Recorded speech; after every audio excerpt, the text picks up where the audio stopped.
how did, or basically, how is heaven like?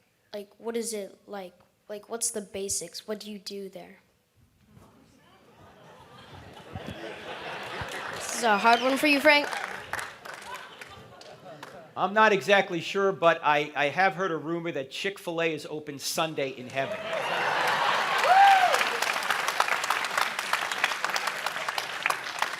What you do there is you enjoy God, His creation, and your loved ones forever. Now, there's not a lot in the Bible, actually, on what actually happens in heaven and what it's like. The Bible uses, particularly in the book of Revelation, all sorts of different imagery with regard to precious stones and jewels. But ultimately, you know what heaven is? It's a renewed earth and heavens. In other words, the world is recreated to a point that there's no sickness, no disease, no death, no natural disasters, and our bodies are resurrected into bodies like Jesus had after the resurrection. So heaven, you're not a ghost. Ultimately, heaven is you're going to have a physical body that will never degrade. Well, what's the opposite, basically, hell? What is that? Hell is a place where evil is quarantined, where people who don't want to be with God are put. So let me just explain this and then we'll be done. It'll take 2 or 3 minutes to explain, okay? I was in a debate in the University of Michigan probably 5, 6 years ago now, and the atheist was a guy by the name of Eddie Tabash. He was a Beverly Hills attorney, and he asked me this question. He said, Frank, my mother was a survivor of the Holocaust. That's during World War II, very awful time. And toward the end of her life, somebody offered her the gospel that Jesus died for her, and by trusting in him, she could have her sins forgiven. And she rejected it, and then she died. Is she in hell right now? And so I said, Eddie, I don't know where your mother is right now. I don't know if she had a deathbed conversion or not. But if she didn't accept Christ before she died, then God is too loving to force her into heaven against her will. You see, because the assumption is everybody wants to go to heaven. That's not true.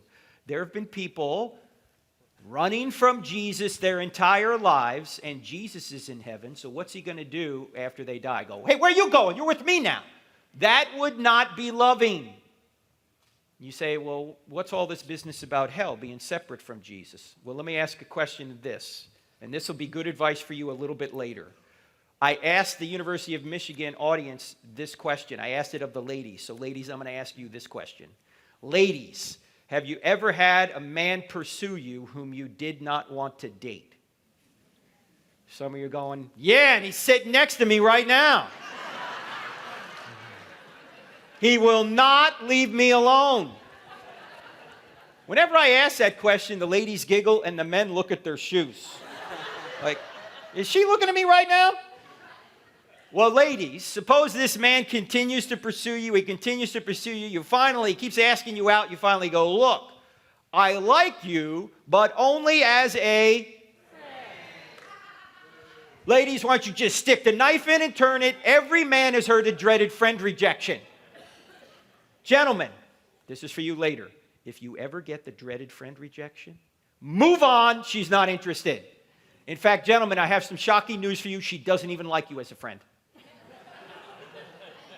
Because if she did, I'm not done, hold on. But because if she did, she'd be interested, but she's not. Well, suppose this doesn't deter this guy. He continues to pursue, and he gets to the point where he says, look, I love you so much, I'm going to force you to love me. Ladies, run, screaming from the building. Can he force you to love him? No, love by definition must be freely given. So if he truly did love you, ladies, what would he do? He would leave you alone.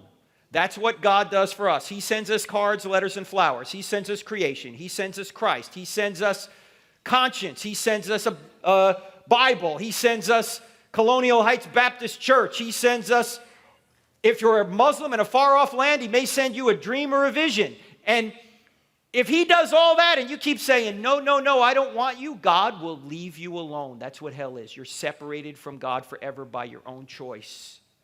You say, well, what could be so bad about being separated from God? Well, think about it this way. Everybody right now, whether they're a Christian or not, gets some of the common grace of God. Everybody experiences love, relationships, a future, hope, right? His rain falls on the just and the unjust, right?